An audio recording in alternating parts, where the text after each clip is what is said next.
بلوچ یکجہتی مارچ کے شرکا پر پولیس کا کریک ڈاؤن۔ ہمیں اسلام آباد سے کوئی توقع نہیں، اداروں پر بھروسہ نہیں۔ السلام علیکم، میں ہوں عائشہ ارشاد اور آپ دیکھ رہے ہیں اردو کرونیکل۔ بلوچ یکجہتی کمیٹی کی رہنما مارنگ بلوچ نے پولیس سے مخاطب ہو کر کہا کہ تربت سے اسلام آباد تک کا سفر ہم نے اس لیے نہیں کیا تھا کہ ہم پر تشدد ہو۔ ہم اس بات کا انتظار کرتے رہے کہ آپ راستے کھولیں گے، لیکن آپ نے انہیں نہ کھول کر ثابت کیا کہ آپ فاشسٹ ہیں، جس کے بعد انہیں اور ان کے ساتھیوں کو پولیس نے گرفتار کر لیا۔ اسلام آباد پولیس کے مطابق کار سرکار میں مداخلت، سڑکوں کو بلاک کرنے اور دیگر الزامات کے تحت مارچ کے درجنوں شرکاء کو بدھ کو رات گئے گرفتار کیا گیا ہے۔ یاد رہے کہ بلوچ یکجہتی مارچ کے شرکاء 6 دسمبر کو بلوچستان کے شہر تربت سے اسلام آباد کے لیے روانہ ہوئے تھے۔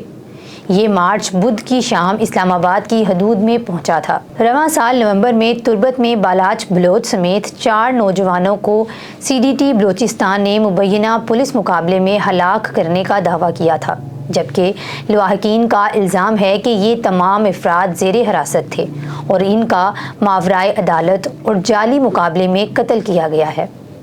بالاچ کی ہلاکت کے بعد تربت کے فدا چوک پر لواحقین نے میتوں سمیت دھرنا دیا۔ CTD حکام کے خلاف FIR درج کرانے کی یقین دہانی کے بعد میتوں کی تدفین کی گئی، تاہم دھرنا جاری رہا، جس کے دوران تربت اور گوادر سمیت بلوچستان کے مختلف شہروں میں بھی احتجاج کیا گیا۔ اس احتجاج میں سرگرم گلزار نے بتایا کہ ہمارے مطالبات تھے کہ بالاچ پر جو FIR درج کی گئی اور الزام لگائے گئے تھے وہ واپس لے کر خاندان سے معافی مانگی جائے، بلوچستان میں جعلی پولیس مقابلوں کا سلسلہ بند کیا جائے اور CTD کو غیر فعال کیا جائے۔ اسلام آباد کی جانب یہ احتجاجی مارچ آخر کیوں کیا گیا؟ مطالبات منظور نہ ہونے کے باعث تربت سے سمی بلوچ اور گلزار دوست کی قیادت میں بلوچ یکجہتی کمیٹی نے 6 دسمبر کو اسلام آباد کی جانب مارچ کا آغاز کیا۔ جب یہ مارچ خضدار پہنچا تو کنٹینر لگا کر اس کا راستہ روکا گیا، لیکن احتجاج اور مزاحمت کے بعد یہ مارچ آگے بڑھنے میں کامیاب ہو گیا۔ تاہم خضدار میں مارچ کے منتظمین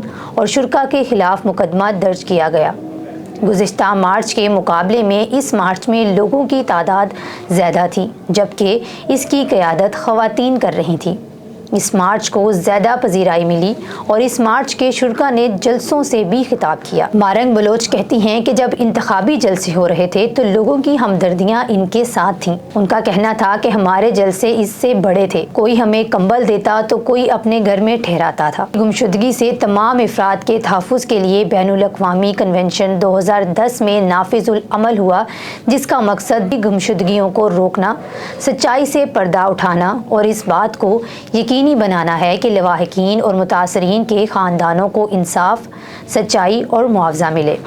یہ کنونشن اقوام متحدہ کی طرف سے منظور کیے گئے انسانی حقوق کے سب سے مضبوط معاہدوں میں سے ایک ہے، تاہم پاکستان نے اس کنونشن کی توثیق نہیں کی ہے۔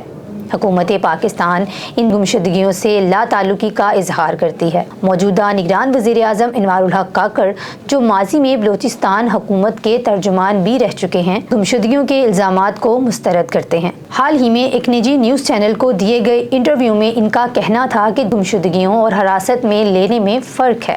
یہ تھے بلوچ یکجہتی مارچ کے اب تک کے تمام تر حالات۔ مزید آنے والی نیو اپڈیٹ سے آپ کو آگاہ کرتے رہیں گے۔ کمنٹ سیکشن میں ضرور بتائیے گا آج کی ویڈیو آپ کو کیسی لگی۔ ملتے ہیں ایک نئی ویڈیو کے ساتھ، تب تک کے لیے اللہ حافظ۔